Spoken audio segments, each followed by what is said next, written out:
Konflik di kawasan Timur Tengah antara Iran melawan Amerika Serikat dan Israel semakin memanas seiring gagalnya perundingan damai Islamabad, Pakistan pada pekan lalu. Kondisi ini semakin menambah ketidakpastian terhadap aktivitas perekonomian global.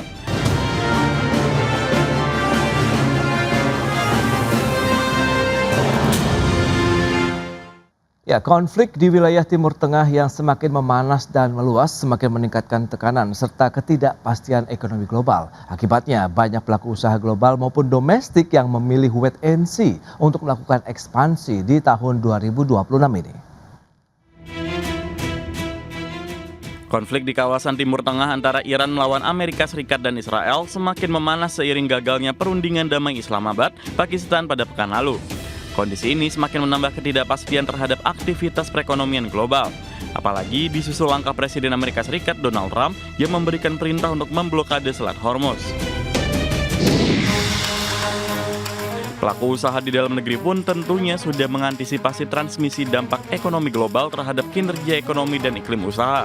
Asosiasi Pengusaha Indonesia Apindo seperti dikutip media menyampaikan, sebanyak lebih dari 50% perusahaan di tanah air tidak berniat atau wait and see untuk melakukan penerimaan karyawan baru selama beberapa tahun ke depan.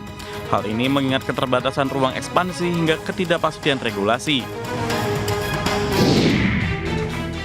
Sementara itu, Kementerian Ketenagakerjaan menyebutkan jumlah pemutusan hubungan kerja atau PHK pada periode bulan Januari hingga April 2026 telah mencapai 8.389 orang. Oleh sebab itu, pemerintah telah menyiapkan mekanisme early warning system untuk mengantisipasi potensi terjadinya gelombang PHK. Sistem tersebut bersifat kolaboratif lintas kementerian dan telah berjalan melalui forum koordinasi yang dipimpin oleh Kementerian Koordinator Bidang Perekonomian. Berbagai sumber, IDX Channel. Baik, pemirsa, untuk membahas tema menarik kita kali ini, optimalisasi serapan tenaga kerja di tengah tekanan ekonomi global, kita sudah tersambung melalui Zoom bersama dengan Bapak Abdul Sobur, Ketua Umum Himpunan Industri Mebel dan Kerajinan Indonesia HIMKI, kemudian juga sudah bergabung juga Pak Timbul Siregar, Sekjen Organisasi Pekerja Seluruh Indonesia OPSI. Langsung saja kita sapa ini. Halo Pak Abdul Sobur, apa kabar Pak? Kabar baik Mas Pras, selamat pagi, salam sehat selalu. Kabar baik juga, terima kasih atas waktu yang disempatkan. Kemudian Pak Timbul, apa kabar Pak? Baik, salam sehat selalu. Terima kasih. Baik, salam sehat juga. Terima kasih atas waktu yang disempatkan. Ya, langsung saja kita akan review nih dari kalangan dunia usaha ya, melihat kondisi real dunia usaha kuartal kedua saat ini nih kondisinya seperti apa? Mungkin update dari Pak Abdul Sobur ya terkait dengan dinamika global yang masih berlanjut bahkan cenderung memanas di belakangan ini. Pak Abdul Sobur, silakan. Ya, ini kuartal 2 ini penuh dengan tantangan ya. Artinya kondisi industri tentu bukan hanya mebel dan kerajinan Mas Pras ya. Hampir semua merata ya, karena kan sebab-sebabnya kan jelas sekali gitu ya. Ada tekanan global yang makin kuat, di mana dampaknya terutama ke logistik gitu ya. Logistik kita mahal, shipping kita jadi mahal, karena logistik itu bukan hanya kenaikan bahan bakar, tetapi ada komponen yang mungkin orang sering lupa itu masuk di dalamnya ya, yaitu asuransi. Asuransi ini justru yang menakutkan ya dalam konteks pricing sekarang itu, sehingga akumulasinya memang jadi mahal. Nah, dampak dari situ tentu saja industri ini mengalami pelambatan pasti ya, karena buyer di seluruh dunia, karena dengan tekanan global dan harga yang mahal, logistik yang tinggi itu, dia pasti akan wait and see. Dia akan menunda, kebanyakan menunda ya, situasinya seperti itu. Baik yang lewat udara apalagi itu ya, lewat laut terutama yang kan ada Selat Hormuz yang tertutup. Meskipun sebetulnya perlu dicatat juga oleh teman-teman semua ya, rekan-rekan, bahwa ekspor kami ke Timur Tengah itu masih kecil. Dalam jumlah nasional itu kurang dari 5% Mas Pras ya. Jadi tidak terlalu terdampak, tapi dampaknya justru di logistik ya.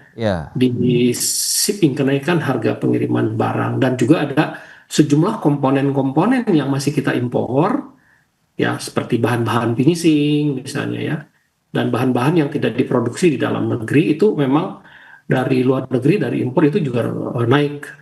Sekaligus punya eskalasi naik yang bisa dibilang itu tidak kita prediksi ya, termasuk fitting ya, dan beberapa hardware yang kita masih impor itu naik.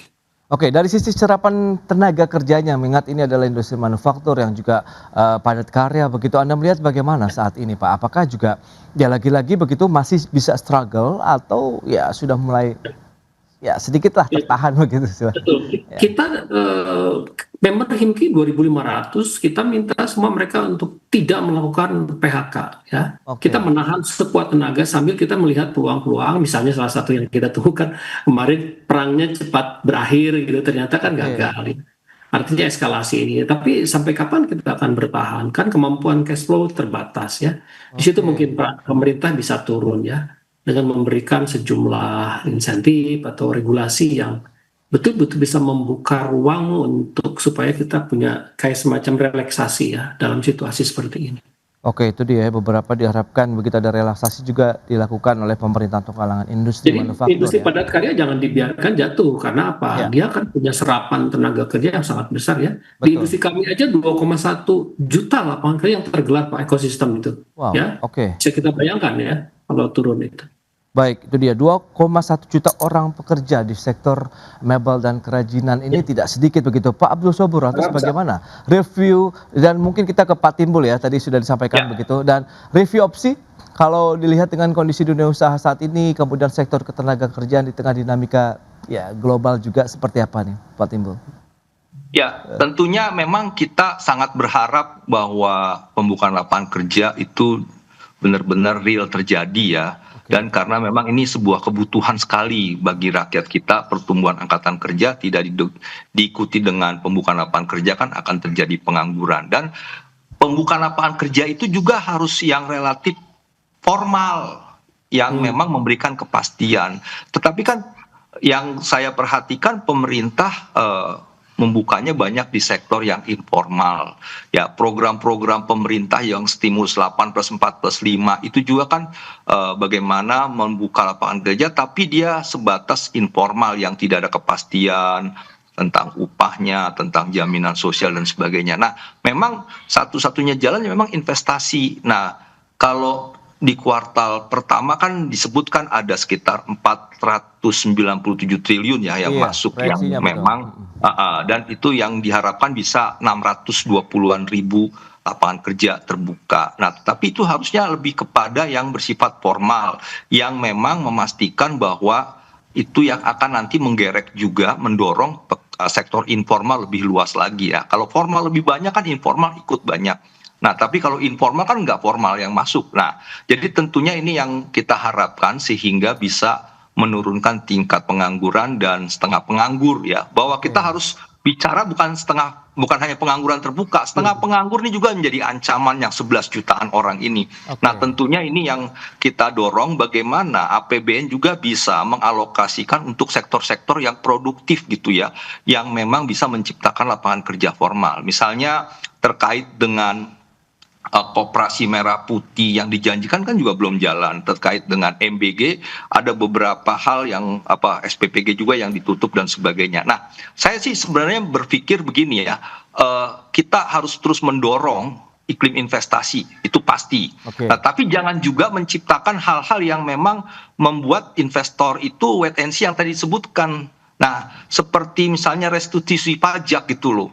Ini kan juga bagian dari iklim yang akan diciptakan tidak baik gitu ya. Kasihlah kepada pengusaha sebagai bagian dari itu haknya. Dan kemudian misalnya ada PKH itu yang di perkebunan itu kan memberikan mendapatkan uang sekian triliun gitu. Itu kan juga nggak ada kepastian juga bagi dunia usaha di sektor perkebunan dan sebagainya. Nah, demikian juga dengan korupsi, dengan perizinan dan sebagainya. Ini kan yang akhirnya mereka juga tidak lebih mudah masuk ya. Mereka akan selalu melihat dulu dan sebagainya. Apalagi dengan kondisi geopolitik internasional yang memang juga akan menghambat bagaimana ekspor kita dan bahan baku impor kita dengan kondisi rupiah juga semakin melemah dan sebagainya. Nah, ini kan hal-hal yang memang tentunya bisa kita dorong pemerintah untuk fokus gitu ya, tidak sifatnya hanya seremonial.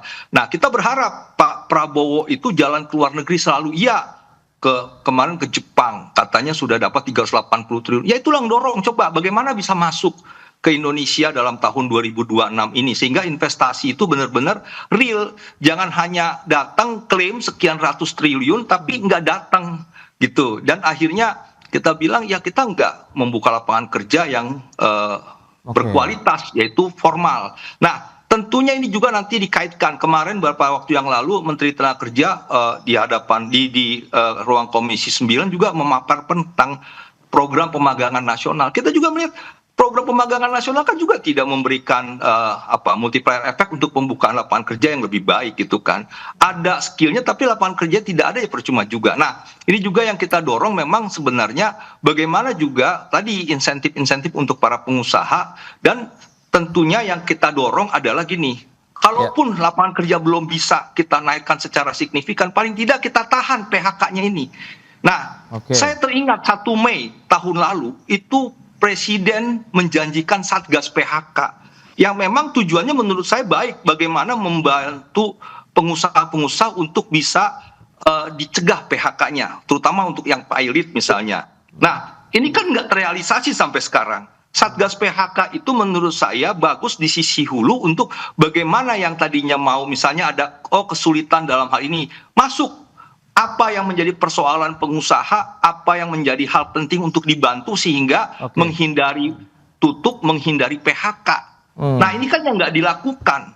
Nah, sekarang udah mau 1 Mei lagi nih, besok 1 Mei udah berapa hari lagi. Ini pun tidak jelas gitu. Menurut saya hal penting ini bagus, tapi tidak direalisasikan. Saya nggak ngerti kenapa.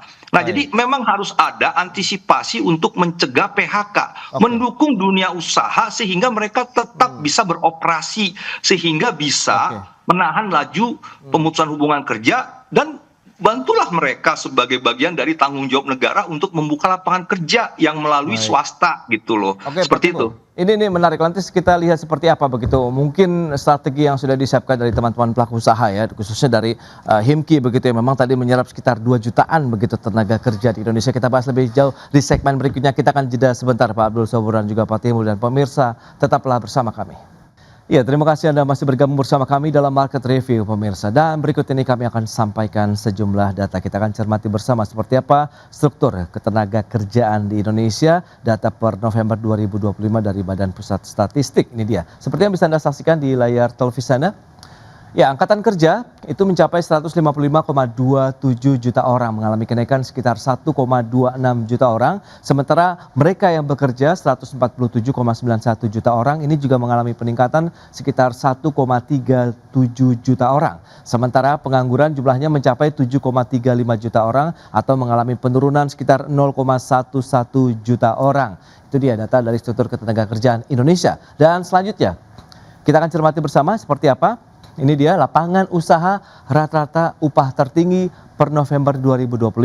Ada informasi dan komunikasi 5,17 juta rupiah. Sementara aktivitas keuangan dan asuransi 4,97 juta, pengadaan listrik dan gas 4,97 juta rupiah. Itu rata-rata ya. Berikutnya untuk akomodasi dan makanan minuman 2,57 juta, pertanian, kehutanan dan perikanan 2,47 juta, aktivitas jasa lainnya 1,96 juta rupiah. Lapangan usaha rata-rata ya dengan upah tertinggi. Dan berikutnya kita akan cermati bersama data dari sisi PMI Manufaktur Indonesia per Maret 2026. Ini trennya menarik dalam beberapa bulan terakhir, namun sayangnya di bulan Januari, Februari kita sudah cukup bagus begitu ya, menaik sampai dengan 53,8 poin. Kemudian di bulan Maret 2026 turun nyaris mendekati level kontraksi di 50,1 poin, meskipun juga masih berada di level ekspansi untuk PMI Manufaktur Indonesia. Itu dia beberapa data yang sudah disampaikan. Kita akan lanjutkan kembali perbincangan bersama dengan Bapak Timbul dan juga Bapak Abdul Sobur. Ya, dengan beberapa data tadi yang sudah disampaikan, jumlah tenaga kerja, kemudian yang pengangguran, kemudian dari sisi mereka yang bekerja pun sebenarnya mengalami peningkatan. Nah, Pak Abdul Sobur mungkin bisa mencapaikan ya dari sisi pelaku usaha begitu yang memang sudah bergelut di bidang usahanya begitu dan banyak berhubungan dengan tenaga kerja. Bagaimana sebenarnya serapan tenaga kerja yang terjadi belakangan ini, dan mungkin ini datakan November 2025. Kalau kita review tahun lalu juga seperti apa, Pak Abdul Sobur? Ya, jadi kalau ada data kenaikan itu berita baik ya, tapi realitasnya kita lihat ya, tadi Pak Timbul sudah memberikan semacam gambaran menyeluruh bahwa sektor informal barangkali ya, karena sektor formal itu yang kami rasakan di industri mebel dan kerajinan itu nggak begitu melakukan ekspansi besar ya, di tengah kondisi tekanan global yang mana dari tahun lalu kita kan kena tarif ya tinggi ke Amerika dan sampai sekarang masih di angka 15%. Kemudian di tahun ini menghadapi situasi yang juga tidak kalah berat ya, kombinasi tantangan ini tidak memungkinkan kita melaksanakan ekspansi besar, tapi kita survive, bertahan untuk tidak melakukan PHK. Karena itu dari mana itu datangnya pertumbuhan tenaga kerja itu? Mungkin dari sektor-sektor lain, tapi kalau sektor industri mebel sebagai indikator, saya kira industri lain juga kurang lebih mirip ya.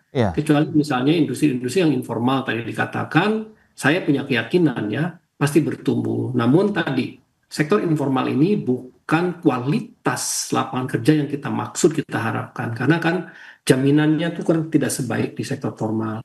Kalau negara mau melakukan pertumbuhan yang signifikan, ekonomi tumbuh dengan baik, sektor formal harus didorong.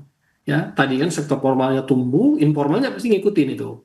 Itu kunci sebetulnya ya. Apakah data ini merupakan menunjukkan data formal atau informal atau merupakan kombinasi atau data rata-rata antara gabungan sektor formal dan informal. Begitu Mas Pras dari sudut pandang kami sebagai industriawan ya. Pak Abdul Sobur, kalau dari sisi komposisi pekerja begitu, lebih banyak yang formal atau informal sih kalau di sektor mebel dan kerajinan begitu ya selama ini?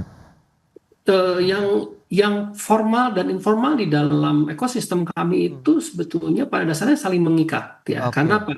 Tidak semua pekerjaan dikerjakan di dalam pabrik. Kita mengenal yang namanya subkon. Nah, jadi yang formal dalam arti yang dilindungi sepenuhnya oleh kita di dalam pabrik itu kurang lebih sekitar 400.000 ya. Sisanya berarti kan di luar, dia sebagai mitra kami. Mitra kami dalam arti mereka menerima subkon kami. Jadi kalau induk semangnya tadi mengalami gangguan, ini juga akan terganggu. Nah, di subkon kami melakukan hal yang sama, karena itu kan soal pekerjaan diatur oleh negara kan dengan UMR yang diterapkan di lapangan. Baik, itu dia. Tapi kalau kita bicara mengenai faktor yang paling menekan kemampuan perusahaan ini, Pak Abdul Sobur ya, ini kaitannya dengan upaya membuka lapangan kerja itu apa, Pak, kira-kira? Ya, sebetulnya kalau perang ya atau apapun tuh merata. Tetapi sebetulnya yang paling kita ingin tegaskan lagi di forum ini bahwa daya saing kita harus meningkat.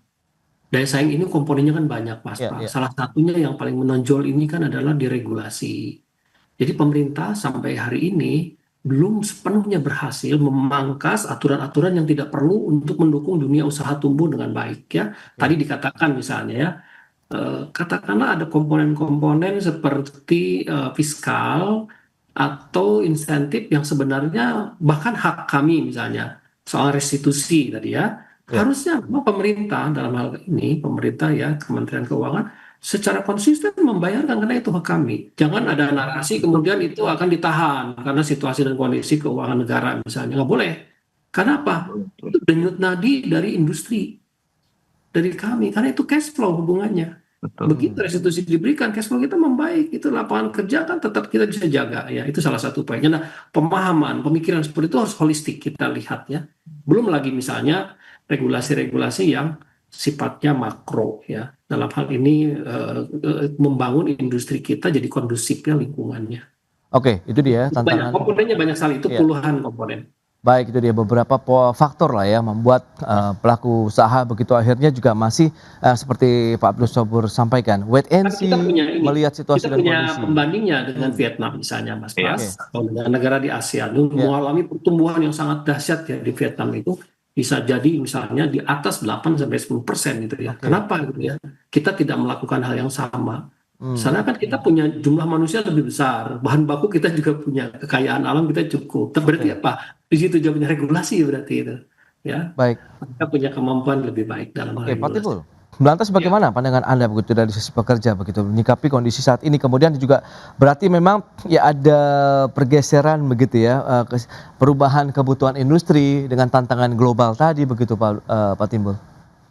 Ya, jadi memang kembali ya bahwa kita sangat membutuhkan lapangan kerja dan itu menjadi hal penting sekali buat pemerintah untuk membuat itu gitu ya, iklim investasi sehingga investor masuk.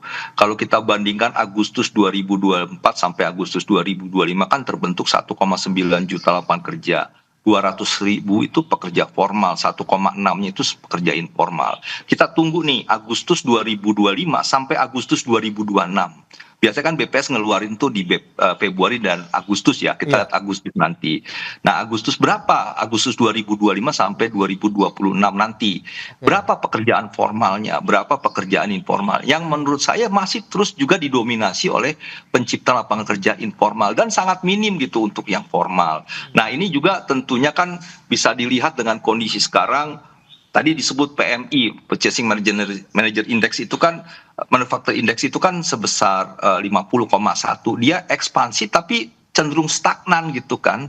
Yang kemarin tuh 53 ya, seperti itu. Nah, ini kan juga bagian dari bagaimana harus didorong PMI kita nih meningkat supaya lebih ekspansi ya, lebih tumbuh dan sebagainya. Yang memang tentunya ini yang bisa melakukan siapa? Pemerintah tuh punya dari sisi kewenangan regulasi, bahwa pemerintah punya kewenangan dari sisi anggaran. Dua ini dimainkan supaya bisa mendorong ekspansi usaha masuk untuk membuka lapangan kerja.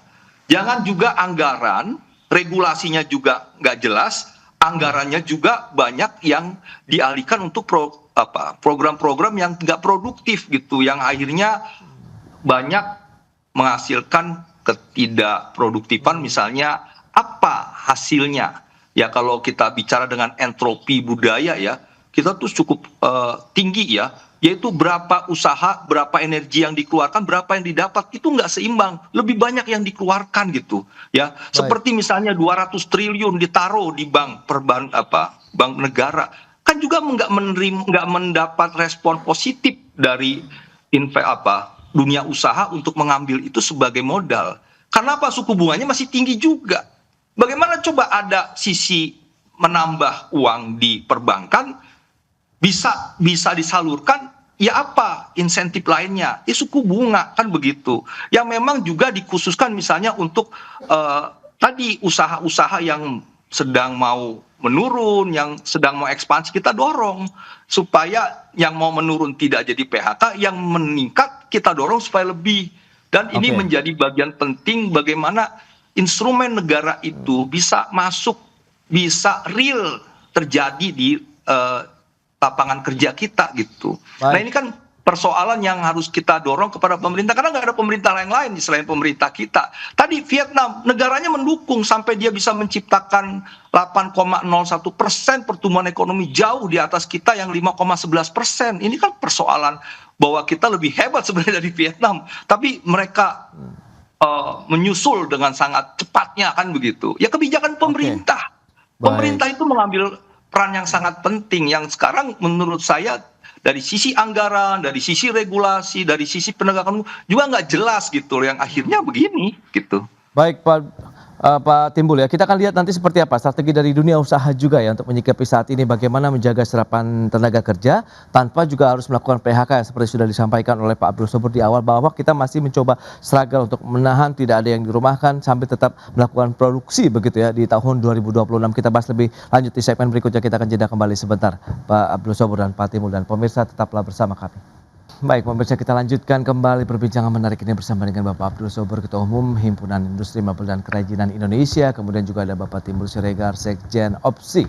Nah, kalau kita menyikapi dengan beberapa hal yang sudah kita bahas tadi, lantas kalau kita bicara mengenai strategi, mitigasi yang sudah disiapkan tentu untuk menghadapi kondisi saat ini, kan biasanya sudah ada pemetaan yang lebih jauh begitu. Mungkin rencana kerja 1 tahun 2026 ini juga sudah mengalami beberapa kali revisi nih, mungkin bisa disampaikan seperti apa nih Pak Abdul Sobur? Ya, kami punya langkah sudah lama sebetulnya langkah ini ya, sejak awal, bahkan jauh sejak tahun lalu. Kita punya rancangan Mas Pras, kita ingin naikin omset ekspor saja nih di 2 kali lipat atau di 6 miliar dolar. Nah, yang kami bidik adalah pasar AS, karena kita punya porsi 58% ke sana. Naik tuh dari tahun lalu 54 naik ke 58. Jadi AS ini memang pasarnya besar sekali ya.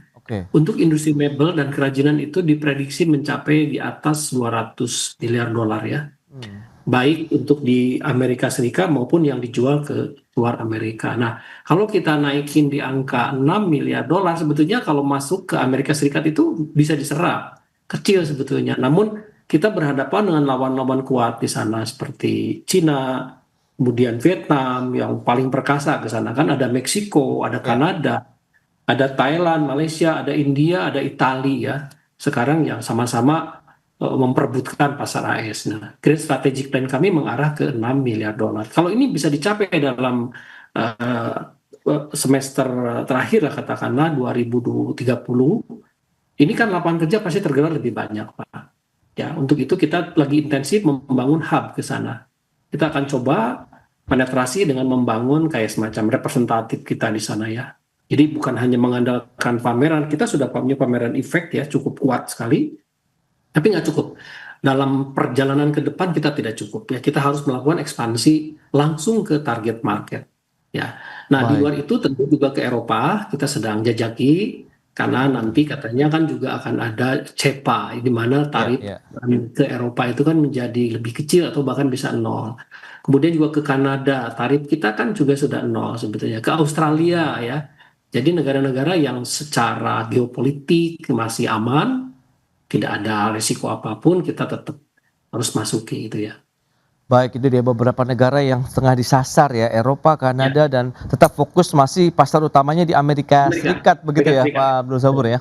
Oke, nah bicara mengenai upskilling kemudian reskilling begitu ya untuk tenaga kerja Indonesia, lantas bagaimana Pak Timur sehingga nanti akan mengikutilah perubahan begitu dengan kebutuhan dunia industri saat ini, karena kita tahu juga kan ada yang melihat begitu bahwa ini sudah mulai banyak yang masuk ke padat modal begitu dibandingkan dengan padat karya. Nah, ini seperti apa Anda melihatnya?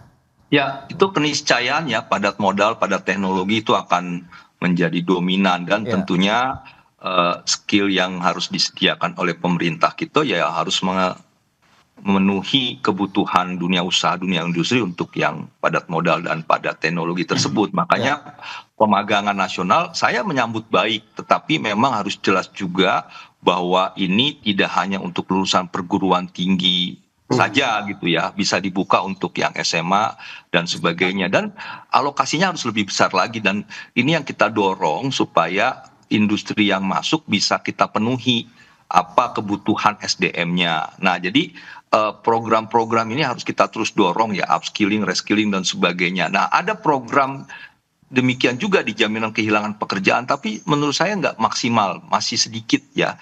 Nah, ini juga harus juga didorong bagaimana misalnya dari sisi anggarannya itu kalau sekarang masih sangat kecil 3 juta dan sebagainya. Ini harus didorong bagaimana sih kebutuhan industri padat modal, padat teknologi itu ke depan dan skill-skill apa. Nah, kita harus bisa menyediakan walaupun tadi dari sisi anggaran akan meningkat, iya ya. Dan ini yang kembali persoalannya juga harus disiapkan dari sisi perguruan tinggi ya. Perguruan tinggi jangan hanya menghasilkan ijazah, sertifikat itu juga yang memang bisa membuktikan dia bisa bekerja di sektor ini dan sebagainya. Nah, tentunya persoalan kita kan memang masih angkatan kerja kita 52-53% itu lulusan SMP ke bawah. Ya, ini kan menjadi masih hal penting untuk kita kaitkan dengan bagaimana kesiapan angkatan kerja kita. Kalau kita nggak siap, tenaga kerja asing masuk. Tenaga kerja asing yang masuk nanti kita malah cemburu lagi. Padahal kan industri itu mau datang ya harus bisa langsung running gitu. Nggak bisa dia seperti periode-periode yang lalu ya, 90 tahun 80 tuh di training gitu kan baru bisa. Sekarang masuk bisa harus operasional langsung bisa berkompetisi gitu. Nah, itu yang tugas pemerintah menyediakan itu. Jadi kita harus berkolaborasi, pemerintah harus coba lihat apa sih kebutuhannya gitu sehingga kita bisa siapkan, dan tentunya ini yang memang dari sisi SDM kita masih kurang mampu lah ya. Tapi pemerintah punya program itu sudah sangat baik. Tinggal diekspansi, diperluas, dan ditambahkan anggarannya. Kemudian juga tadi bahwa iklim investasi secara keseluruhan tidak hanya SDM itu benar-benar juga bisa disiapkan sehingga tidak menjadi persoalan bagi investor mau masuk atau yang sedang beroperasi saja harus juga diselamatkan gitu. Ya, kita berhadapan dengan geopolitik, geoglobal dan sebagainya yang memang harus punya strategi baru. Tadi sudah disiapkan bagaimana ekspor kita, cari pasar baru gitu ya, tidak hanya sekedar Amerika gitu.